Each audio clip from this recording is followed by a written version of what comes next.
Gleis 10 steht IC 1957 nach Berlin Gesundbrunnen über Berlin Hauptbahnhof. Abfahrt 17:45 Uhr. Heute ohne Halt in Weimar, Apolda, Naumburg und Weißenfels. Informationen zu ICE 1746 nach Düsseldorf Hauptbahnhof über Kassel-Wilhelmshöhe. Abfahrt 15:26 Uhr. Heute mit Halt in Gelsenkirchen. Heute ohne Halt in Bochum und Essen Hauptbahnhof. Grund dafür ist eine Umleitung. Gleis 9, Einfahrt ICE 1746 nach Düsseldorf Hauptbahnhof über Kassel-Wilhelmshöhe. Abfahrt 15:26 Uhr. Heute erste Klasse in Abschnitt D.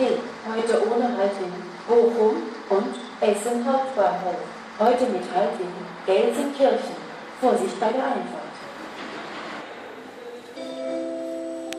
Information zu ICE 296 nach Berlin Gesundbrunnen über Berlin Hauptbahnhof. Abfahrt 19:33 Uhr. Heute ca. 5 Minuten später. Heute ohne Halt in Leipzig Hauptbahnhof. Heute mit Halt in Naumburg, Halle, Saale und Bitterfeld.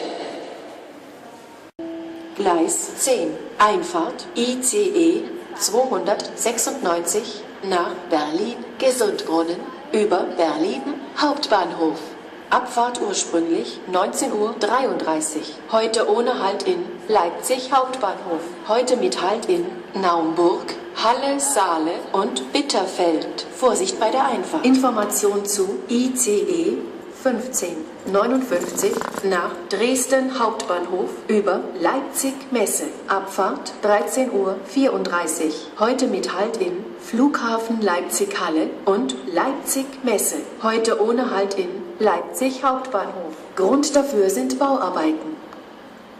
Einfahrt ICE 1559 nach Dresden Hauptbahnhof über Leipzig Messe. Abfahrt 13:34 Uhr. Heute erste Klasse in Abschnitt C und D. Heute ohne Halt in Leipzig Hauptbahnhof. Heute mit Halt in Flughafen Leipzig Halle und Leipzig Messe. Vorsicht bei der Einfahrt.